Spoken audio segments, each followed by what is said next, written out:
Workers of the National Water and Sewage Authority NAWASA, through its bargaining agent, the Grenada Technical and Allied Workers Union GTAWU, says they are taking to the streets on Thursday.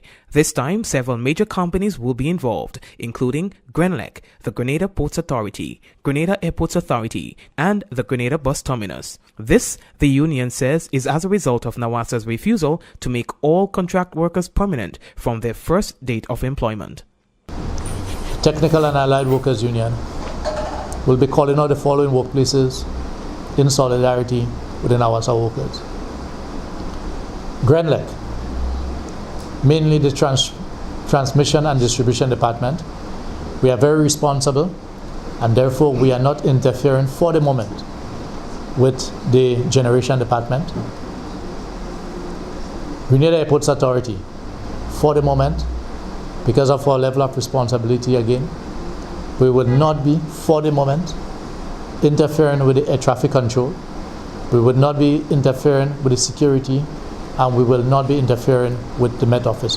All these workers are prepared to give solidarity. Grenada Ports Authority, in which we will be having a skeletal staff, and the Grenada Bus Terminus. Why are we doing this?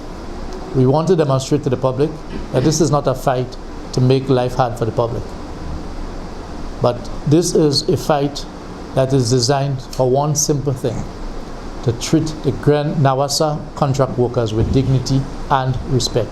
On Tuesday, NAWASA published a video statement telling the nation it was disappointed that TAWU rejected its offer to make all employees with more than 2 years' experience permanent, a move NAWASA says is a significant shift from its original position in the spirit of compromise. NAWASA is extremely disappointed that the matter remains unresolved, despite having made a significant shift in its position in the spirit of compromise. We have offered to make all contracted employees with more than 2 years of service permanent, with an option to ensure that such persons do not lose recognition for any year of service for which gratuity was not paid. However, TAWU says there was no compromise, only new conditions. The union position has always been that the workers ought to be made permanent from day one, and that any payment that they may have received in the form of gratuity, which in most instances may have been for over the past 3 or 4 years. These workers who worked there for 20-something years and 15 years and 10 years never, and I want to repeat, never received gratuity payment from day one.